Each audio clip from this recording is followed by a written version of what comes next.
They call their flag the Morning Star and their country West Papua.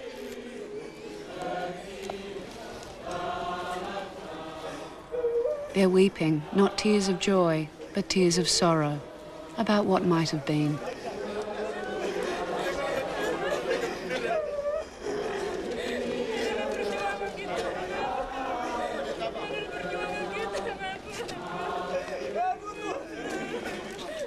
For 30 years, the Indonesians have ruled here. But in the turmoil following the downfall of President Suharto, they give the Papuans a brief taste of independence. It's intended to be nothing more than a symbolic gesture, but the Papuans seize the moment. They raise their own flag. They even elect their own president, Chief Te Zelaway, a favorite son.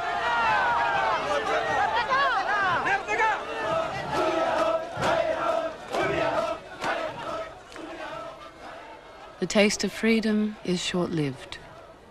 Before long, their president-elect will be dead. The Morning Star flags will be hidden away, and many of their leaders will be in prison or exile.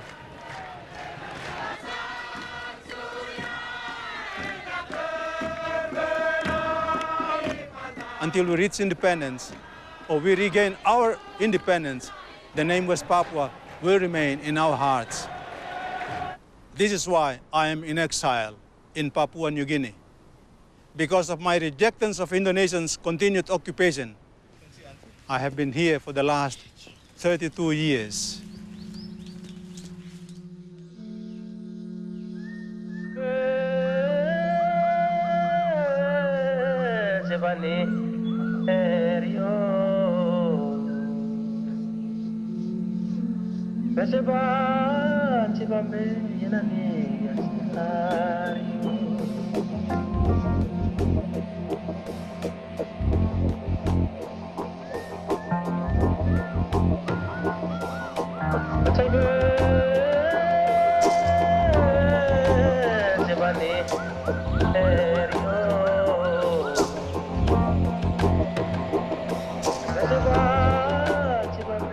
The last unknown, they called it. The last place on Earth to be explored and mapped. Snow-capped mountains drained by massive rivers, vast highland valleys, swamps and jungles.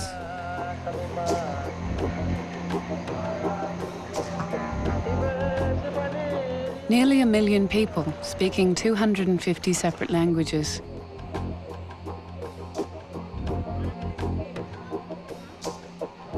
The coastal people, those inhabiting the swamps and rivers and plains, were the first to be contacted by the outside world.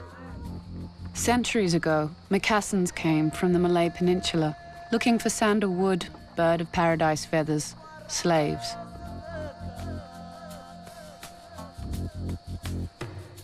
Papuan is a Malay word. It means frizzy-haired people.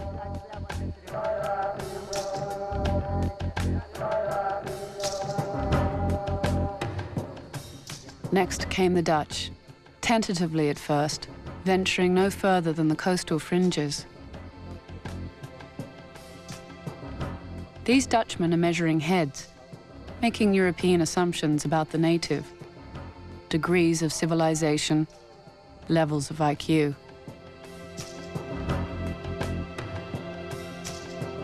Other Dutchmen and Britons and Germans were poring over maps, drawing political borderlines through regions not yet even explored.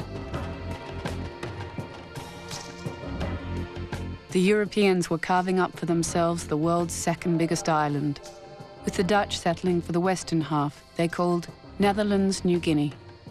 It was not, however, the first place they claimed in these regions, nor was it the most prized.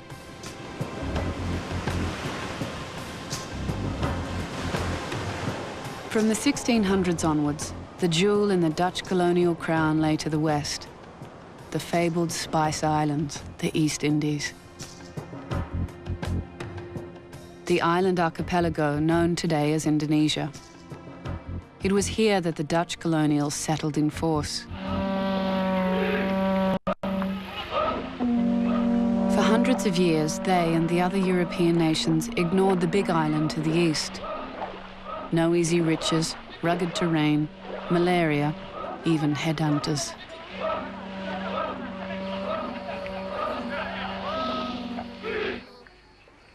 It was the mid-19th century before the Dutch finally got around to claiming their half, planting the flag.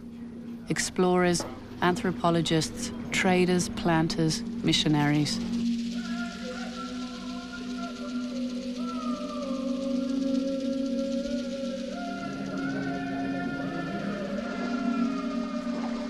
But it was a token occupation.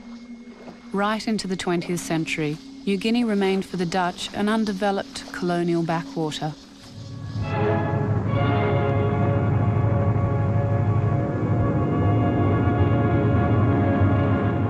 When war came to the Pacific in 1941, the Dutch were swept aside by the invading Japanese.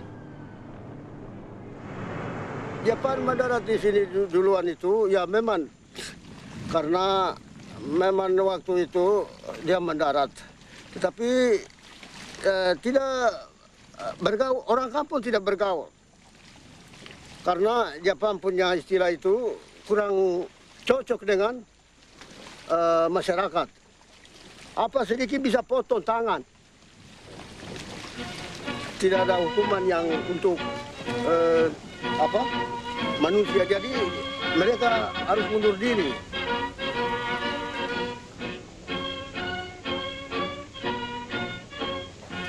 Dan di sini semua Jepang, tapi tidak ada yang pulang ke Tokyo. Semua harus mati karena sekutu Amerika Serikat. Number one, Amerika Serikat. Dia mendarat di sini plane, kapal serban, aduh, tidak lihat langit Amerika.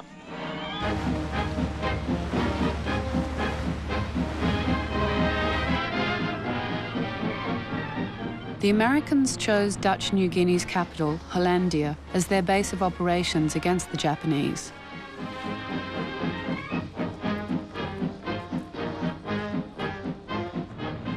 The sleepy colonial outpost was transformed. Artificial harbours, 5 airfields, 200 cinemas.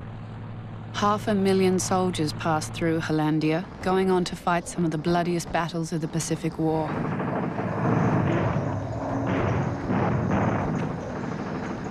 With the Japanese in full retreat, Americans with time on their hands flew joyrides over the mountainous interior and made an astonishing discovery. Fertile, densely populated valleys, unknown to the outside world. In early 1945, one of the planes crashed into a valley known as the Baliem. There were 3 survivors. A rescue team parachuted into the Baliem to prepare an airstrip. A newsreel cameraman jumped with them.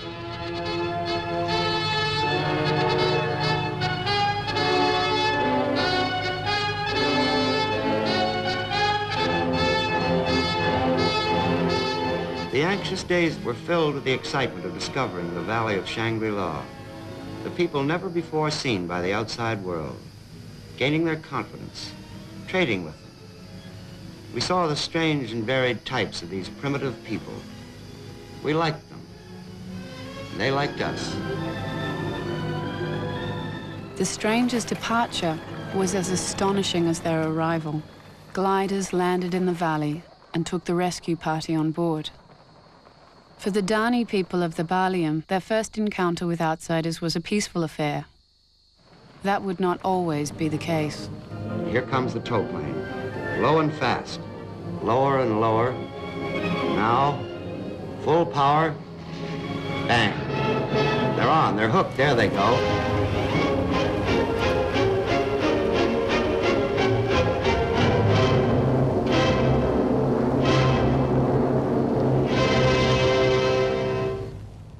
As the war ended, the American departure from Hollandia was equally abrupt. They left behind a vast infrastructure and a cornucopia of stores and equipment.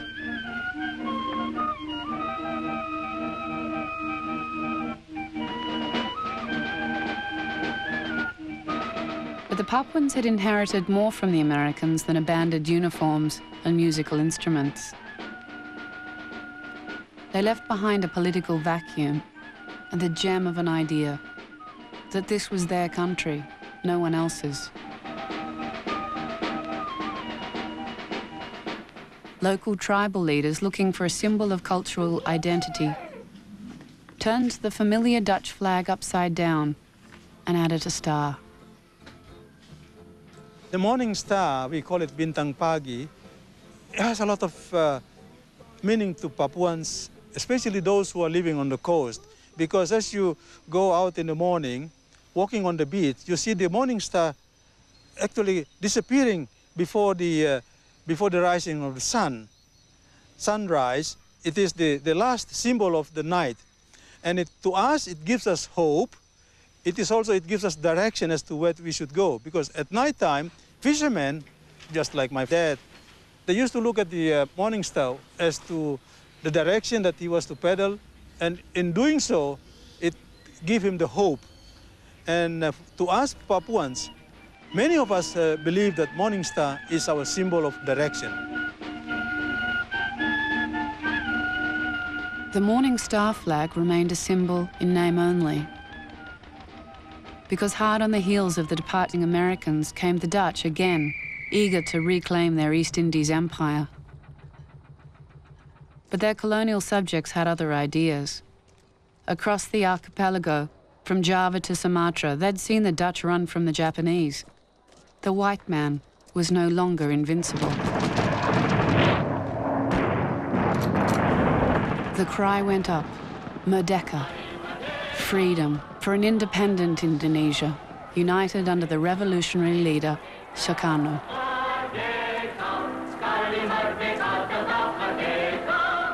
After 4 years of fighting, the Dutch withdrew, and backed by the United Nations, the Republic of Indonesia was proclaimed. An overwhelming reception greeted Sukarno in November 1949, when he and other leaders of the independence fighters returned from exile enforced by the Dutch, until then the rulers of the Netherlands East Indies. It was almost certainly this action of the Dutch, this banishment of the people's leaders, that swung world opinion on the side of the nationalists. For the people, it meant they would never again be a nation of coolies and a coolie among nations. But from this moment, they were the 5th largest nation in the world, and Sukarno, he has no other name, was their president.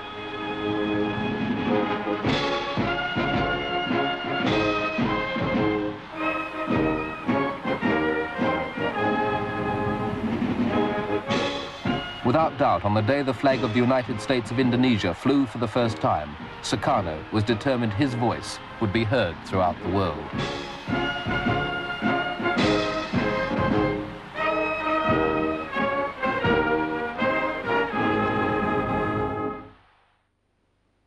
He had a personality, a charisma, which was remarkable. And he was a revolutionary in spirit. Sukarno told me that their idea of independence was from Sabang to Merauke.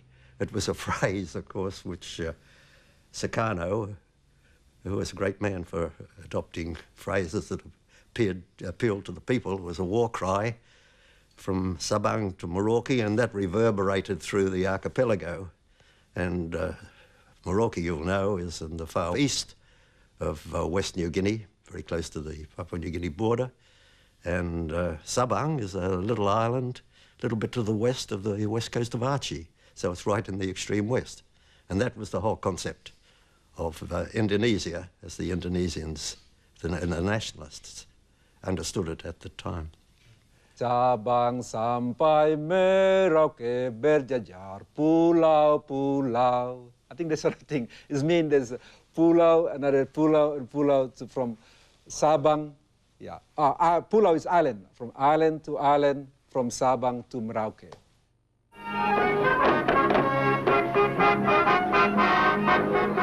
Having yielded up most of their empire, the Dutch drew the line at Netherlands, New Guinea. They strengthened their military presence and began pouring in people and resources. This was their one remaining colonial toehold, and they would control its future, no one else. Into this jungle wilderness, the Dutch are pouring each year $25 million. They have sent 6,000 teachers, doctors, scientists, engineers. They are building schools and hospitals, airports, harbor facilities, new housing. The Australian attitude was this was our backyard. There was questions of our security. There was felt that we'd feel safer if it was under Dutch control than if it was under Indonesian. And I think basically there was a complete ignorance of just what nationalism meant and how intense nationalist feeling could be. And so we were in the process of changing our policy 180 degrees from being fully supportive of nationalism in Indonesia to being opposed to it.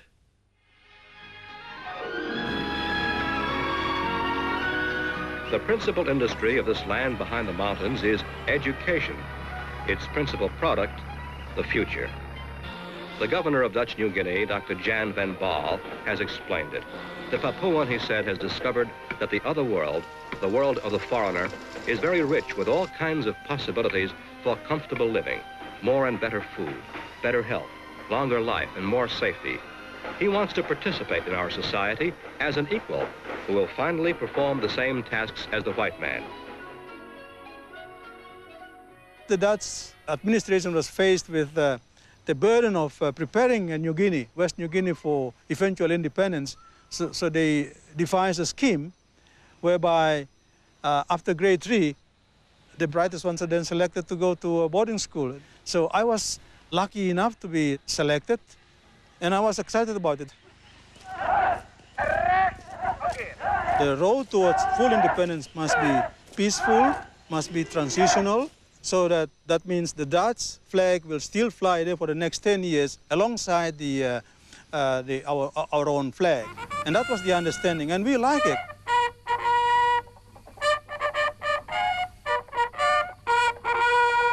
The Dutch were not opposed to Papuan independence, but it would be on Dutch terms, according to a Dutch timetable. They even set a date, the 1st of December, 1970.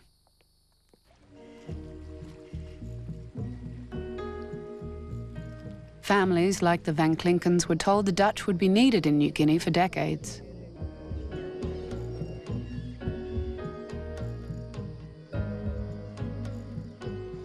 It was all jungle.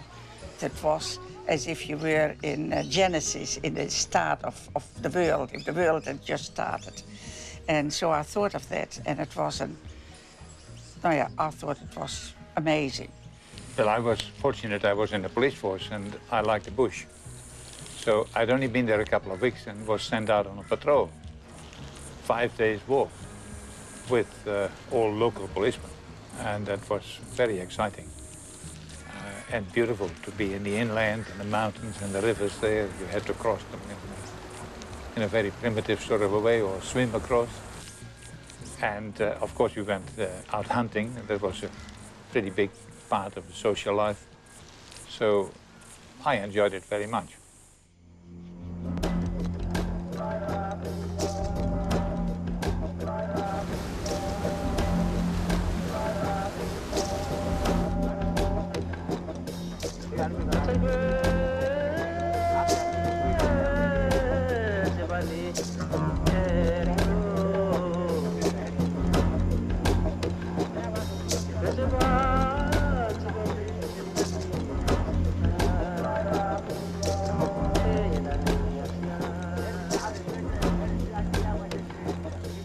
It is really a man's country, I thought at that time. It's really a man's country. They are going out. Anyway, then he said, you come with me and you see what we experience. Oh, the Papuas were absolutely such gentlemen. You have no idea. I thought straight away, this is the experience of my life. I'll never, ever experience this again. I thought it was amazing. The big birds and the pig they shoot for the evening meal and roast it over the fire.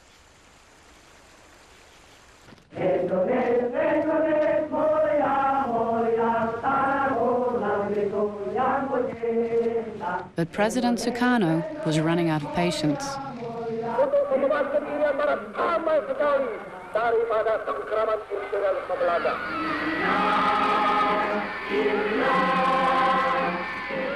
So we understand that Netherlands East Indies is part of the sovereignty of the new Indonesia. Because of this, in the Dutch always hold to Papua New Guinea, to Irian Jaya. Therefore, Sukarno, as a first president proclamator, felt that his, Indonesia is not united.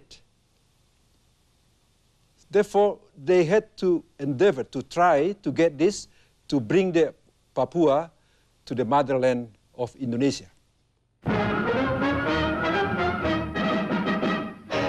Indonesian soldiers began parachuting into the jungles of Dutch New Guinea. In 1962, Operation Mandala was commanded by an ambitious young colonel named Suharto.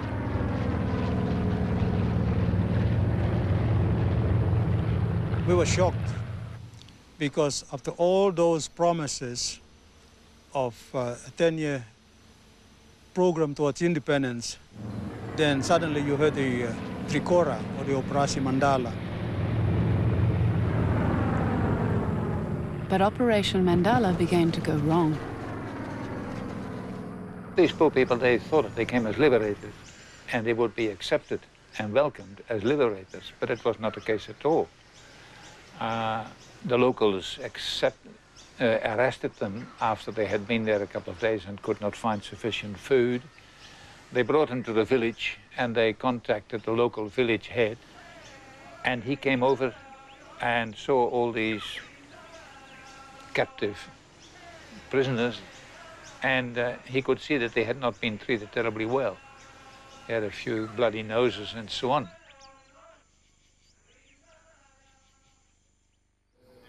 We cannot care for our wounded. Our radio is out of order. The Papuans regard us as enemies, and often we have to exchange our uniforms and equipment for food.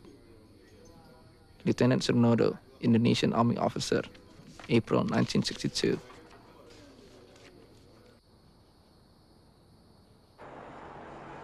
Sukarno was determined to absorb Netherlands New Guinea into Indonesia.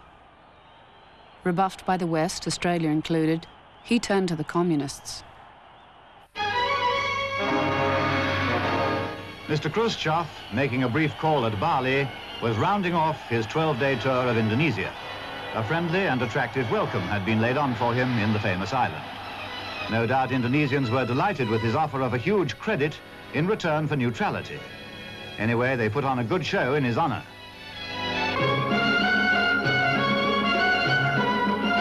But Mr. K was rather tired and very, very hot. President Sukarno evidently noticed it and tried to cheer him up by decorating him with a flower. Strange customs they have in the Far East. But when in Bali, do as the Balinese do. With the Cold War at its height, the West now worried about losing Indonesia to the communists. So they courted Sukarno and leaned on the Dutch. In 1962, President Kennedy persuaded the Dutch to hand over their colony to Indonesia. The deal was brokered at UN headquarters in New York and was called the New York Agreement. The Indonesians would take over from the Dutch under United Nations supervision. But there was one major proviso. Within 5 years, there would be an act of free choice for the Papuans to go it alone or remain with Indonesia.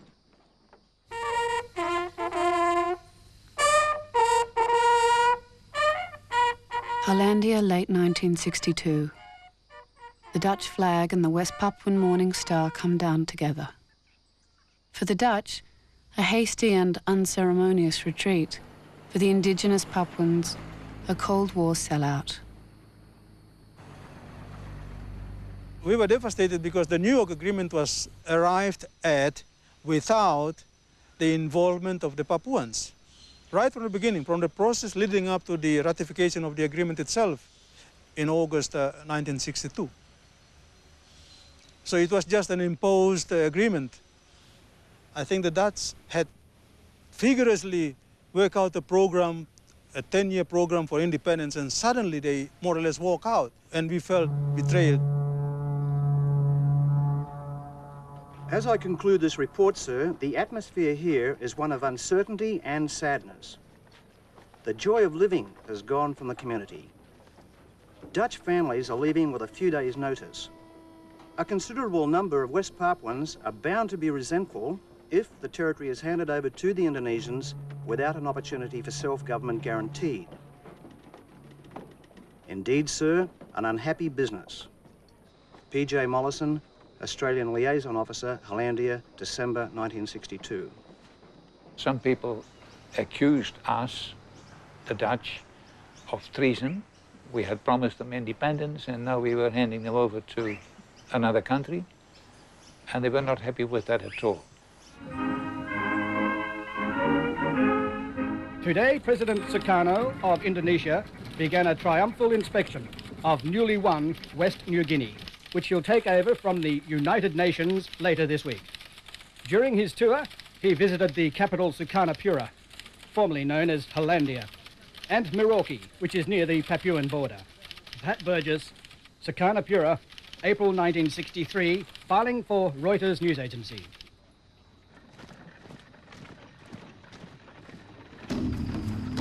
They came as winner of a war, not against the Dutch, but against West Papuans. So they walked in, they come in, and they go everywhere with their full, like on war path on the Battle of the Dam. The Indonesian military came in, led by militia group, the Indonesian SETA. They were the informant. They are the one who pinpoint who the military should beat, should shoot, or should arrest. So one time they came to me, so I was grabbed on my throat. And then I was trying to look at back who was playing with me. But then quickly the bicycle chain landed on my left cheek.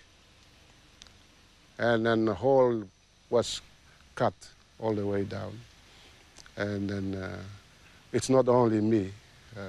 So many upcoming students, promising leaders were beaten up, like my experience. Some even shot dead.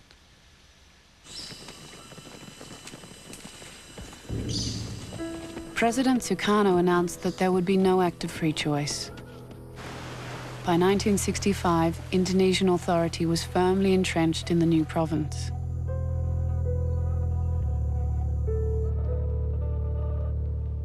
But Sukarno's glittering victories were not enough to save him from the ambitions of others. I, President, Supreme Commander of the Armed Forces of the Republic of Indonesia, appoint Major General Suharto, Regiment, and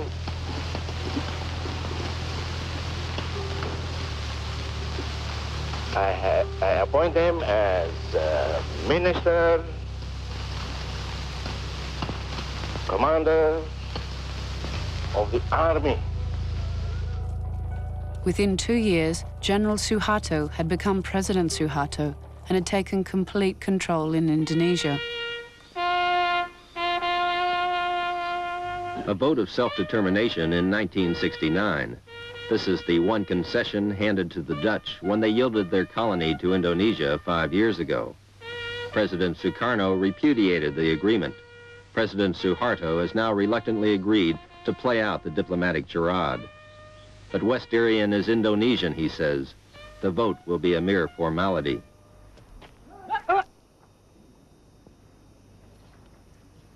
the Indonesians carried out the act of choice by something which was traditional in their own country, namely the process of what's called musyawarah.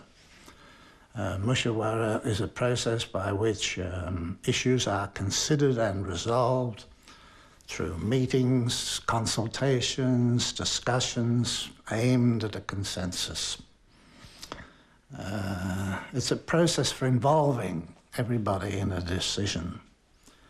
Now, it also has the purpose of securing the initial objective by those who want the outcome, because such processes are dominated by the most powerful and the most influential people who set the stage and the tone and the setting. I expected that if the United Nations was holding an act of free choice, that there would be a voting system. And when I got there, I was surprised to find out that they were selecting people who would then vote. And they were only going to select 1,025 in the whole country. One of the main reasons I wanted to cover it was that I knew no one else was going to, because President Nixon of the United States was making a 3-week tour through Southeast Asia at exactly the same time as the Act of Free Choice was going to be taking place. And so all the correspondents who'd been to West Irian to preview the Act of Free Choice were told to stay at home. Stay in Bangkok, stay in Hong Kong, stay in Taiwan, stay in Jakarta, and I was told by Reuters to stay in Jakarta. So it was effectively, I believe, the Americans decided to stop anyone from covering the Act of Free Choice so that Indonesia could just absorb the place with nothing written. On the island of Biak in West Irian, they were going to select 6 people who are going to take part in the Act of Free Choice. So together with the 4 UN officials, I went along to watch, and several hundred Papuans gathered, and lots of Indonesians were there, and all of the Papuans were very sullen and standing there like this because they were very unhappy about it.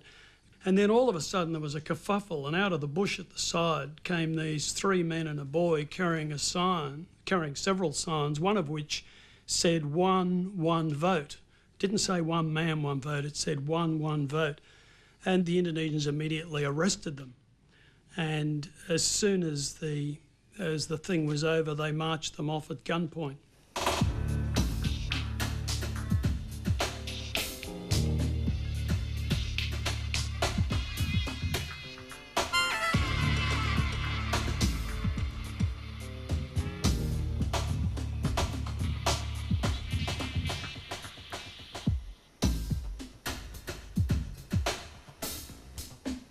Large numbers of hand-picked local people were assembled in big halls, and a rather ritualistic process ensued, culminating in everybody in the room putting up their hands in favour of integration. Now, when you looked at those people, the ones that I observed, it was clear enough from the body language of some of the participants they were opposed to it. But because of the atmosphere, perhaps, or fear of reprisals to themselves and their families, or bribery, they voted. We then took to the streets. That's how we mobilized the 5,000 youth, women, and the masses to demonstrate in the major center of the city of Jayapura. And so the crowd gathered together at the main square of the city, and as we were standing, people started singing, "Onward, Christian soldiers, marching us to war," something like that. And we all joined in, and we were clapping hands and walk on the street. And mind you, the military was not very happy. And they start shooting. They realize this is a serious matter, so they pull the tanks out of their hiding places, pull out the tanks, line up on the road, and start shooting. And that the demonstrators disperse. We were In fact, actually, we were standing underneath the parliament building.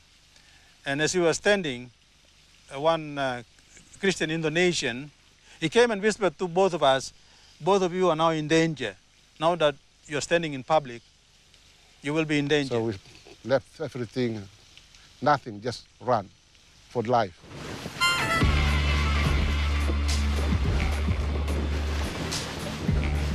Pursued by the Indonesian military, Clemens Ranaweri and Wim Zonganau fled across the border to Australian-administered Papua New Guinea.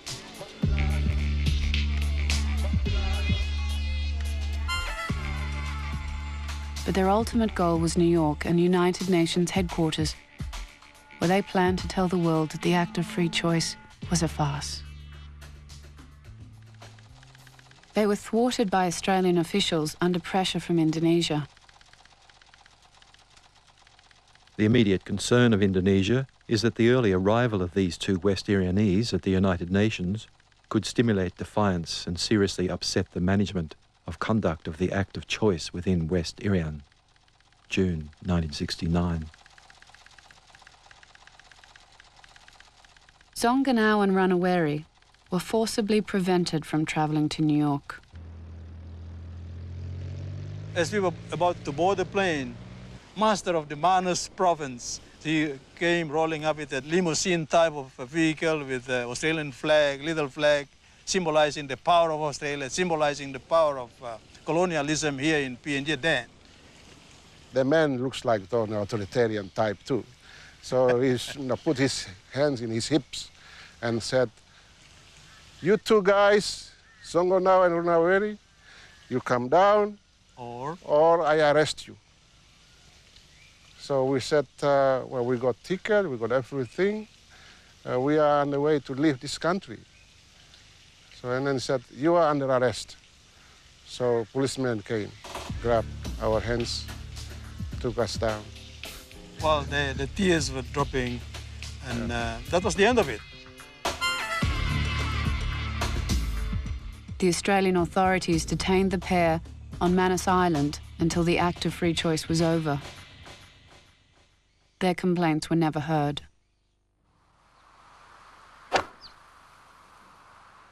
At Jakarta's golf club, one of President Suharto's regular partners was Australia's ambassador to Indonesia, Gordon Jokl.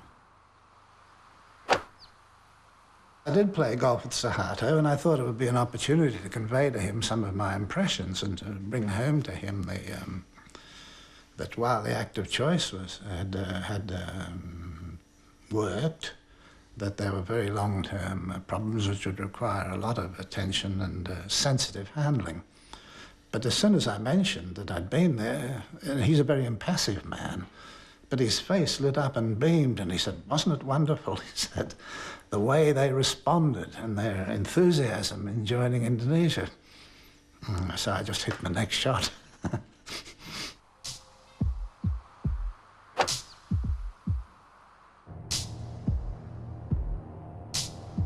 The game was over. West Papua was now West Irian, the 26th province of Indonesia. And the rewards were more tangible than mere national prestige. There was Freeport, one of the richest gold and copper mines in the world. Great holes gouged from the Star Mountains, polluted lowland streams.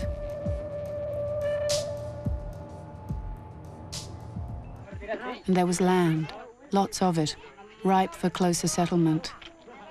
The program was called Transmigration. Landless peasants from the crowded islands of Java and Sumatra poured into Irian Jaya, doubling the population.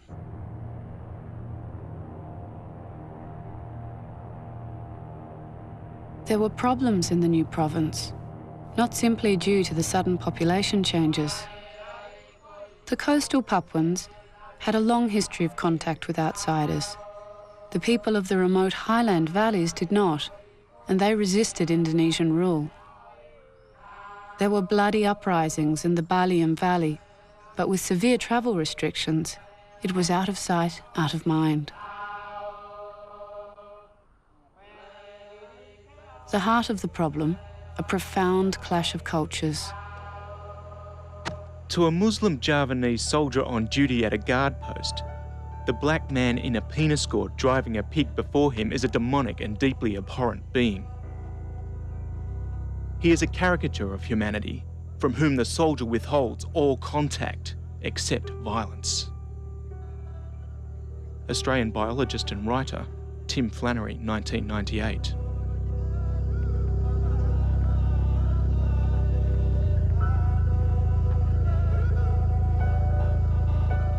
During the 1970s, missionaries were among the few outsiders allowed into the Baliem Valley to work with the Dani people. The idea was to bring in larger aircraft into Tiom, and so we were going to enlarge the airstrip there. I was involved with one of the other missionaries in supervising the work. And so some occasions we'd have up to 5,000 natives working with their primitive digging sticks and jute bags, carrying the dirt from one side of the airstrip to the other, and it was quite a heavy manpower type of project.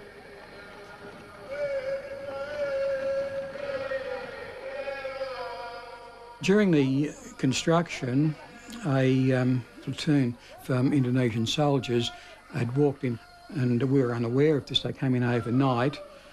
The next morning, the Dani population who were working the airstrip were running up and down doing some of their traditional dances to compact the ground. And the Indonesian soldiers who had moved in overnight and saw this and presumed that they were being attacked, and set up machine guns and other weapons, and knee-jerk reaction, started firing at the people working on the airstrip. They were firing over their heads, but some, I think 8 or 9 bullets went through our house, and there were some close calls.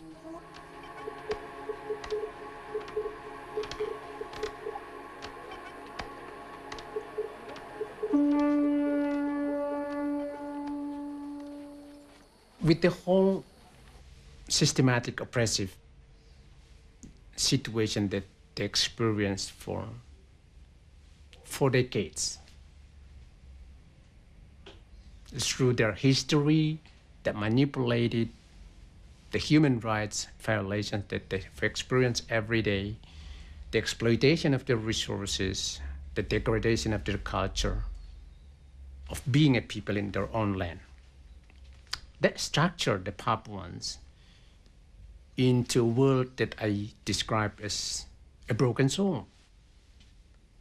They are frustrated. They don't have any hope. Full of anger. And they won't just get out from that situation.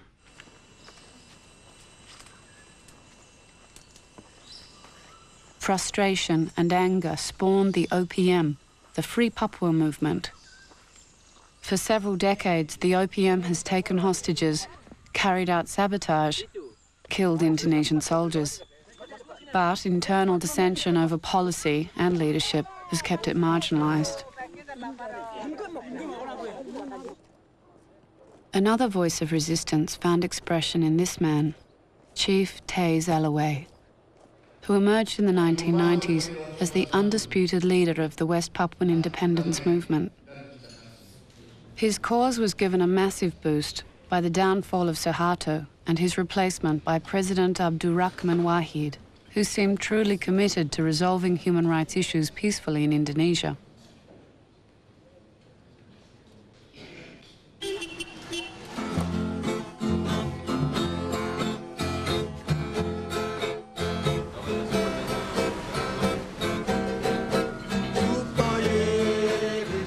In the year 2000, Wahid renamed the province again, calling it Papua, and invited all Papuans, including political exiles, to return.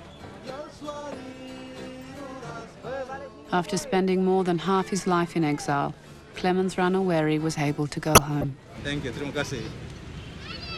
It's beautiful to be back in your own home. There is no place like home. Selamat, merdeka, tidak? We are in a suburb that was once built by the Dutch for the Papuans, a beautiful suburb with nice houses. It was not as big as this time, but it was beautifully and perfectly built. Now you can hear the sound of Muslim sound in the midst of what was once Melanesia. So strange, but that's the reality.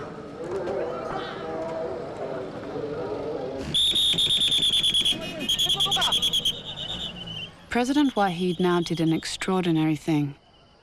He allowed the Papuans to come together at a congress in Jayapura to discuss the future of the province. Well, this is the day, the D-Day. The D-Day. Ini hari ini sudah. M berarti mati, mati atau merdeka, merdeka itu merdeka, merdeka.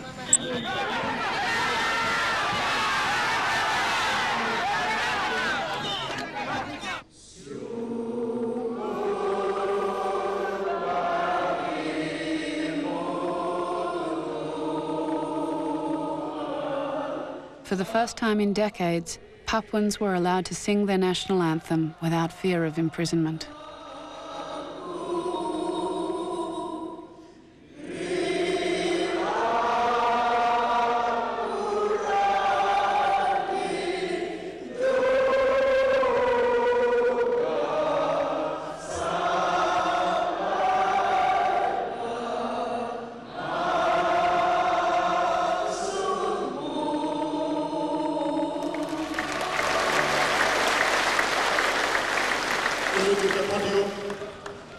Kongres kita ini berlangsung dengan aman dan tertib, juga karena bapak-bapak dan ibu-ibu terutama Satgas OTK yang berjalan berminggu-minggu mengikuti.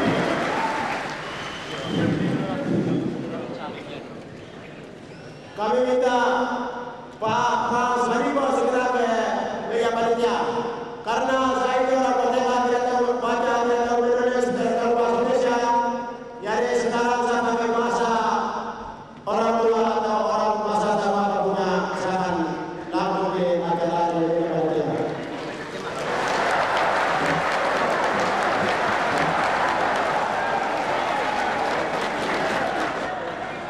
The Congress declared the independent state of West Papua and elected Chief Taze Elaway its first president.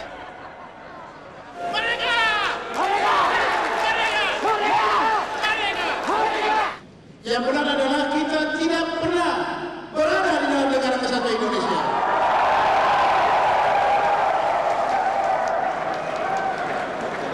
Oleh karena itu kita tidak perlu keluar dari sana. Tidak boleh ada istilah-istilah itu lagi. Karena tidak ada sejarah mencatat bahwa bangsa Papua pernah ada di dalam negara kesatuan Indonesia.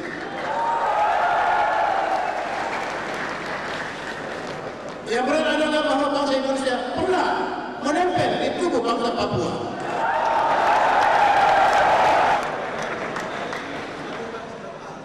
One thing I could remember vividly was that he advocated peace, and he said, if we advance our struggle towards gaining our independence, we need to pursue it through the corridor, within the corridor of peace and love. And it caught my attention. And I thought, this is the man, this is Luther King, this is Mahatma Gandhi, this is Aung San Suu Kyi in West Papua.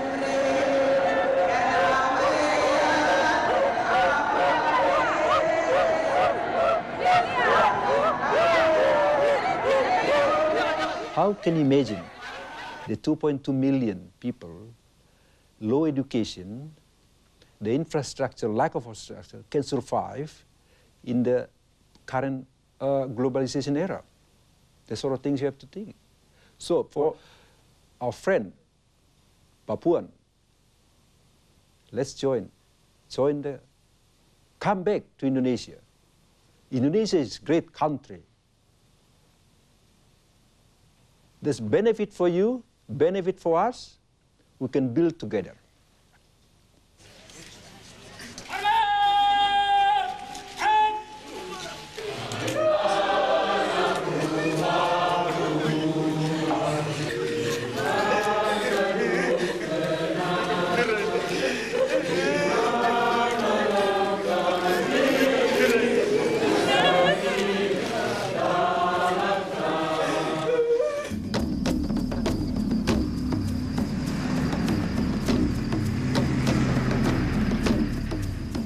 police in the Indonesian province of West Papua, formerly Irian Jaya, have found a mutilated body, believed to be that of kidnapped independence leader Teus Elway. Members of his family say Elway went missing late yesterday after a group of unidentified men ambushed his car.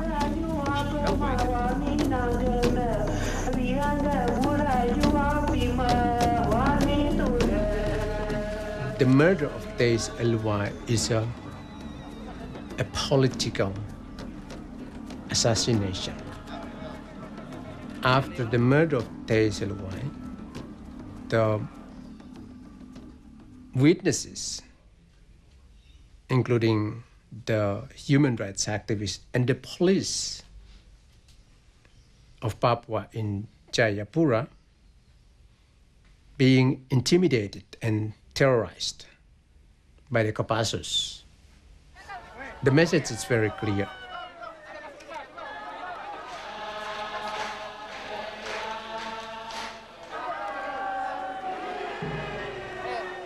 Chief Teus was killed purely because of Indonesians' fear that his continuous presence within and amongst Papuans will bring disintegration. People loved him. Wherever he went, in towns and in villages, they admired him. He became a charisma. He became a magnet, pulling people around. And I think that was a threat, a real threat to Indonesia, rather than a bullet or a barrel of a gun.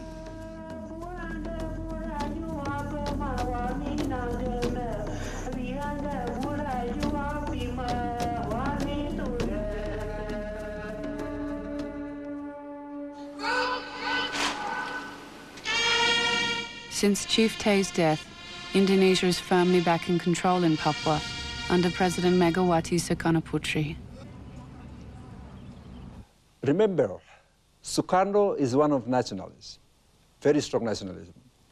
Megawati is very strong nationalism. Follow her father. And I think that's the key to Indonesia, you know. The nationalism, this mean is very important to Indonesia. Nationalism means the country cannot divide it from Sabang to Merauke. They can give away in some part of the, like, special autonomy in Aceh and Papua, but do not try to separate from the mother country, from central government.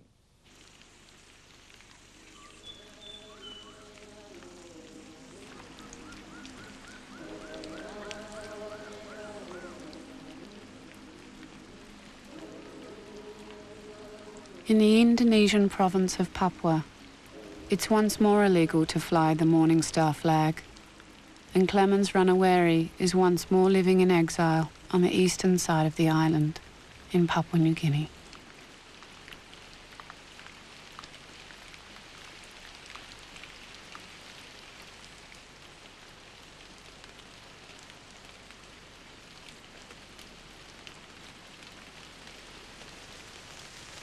Di pantai Onake di waktu terang bulan, ku duduk sambil merenung. Di sanalah numbai negeriku yang ku cinta.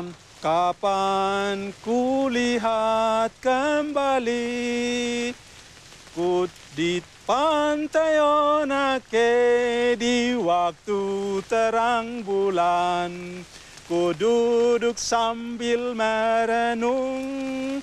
Di sanalah numbai negeriku yang ku cinta. Kapan ku lihat kembali.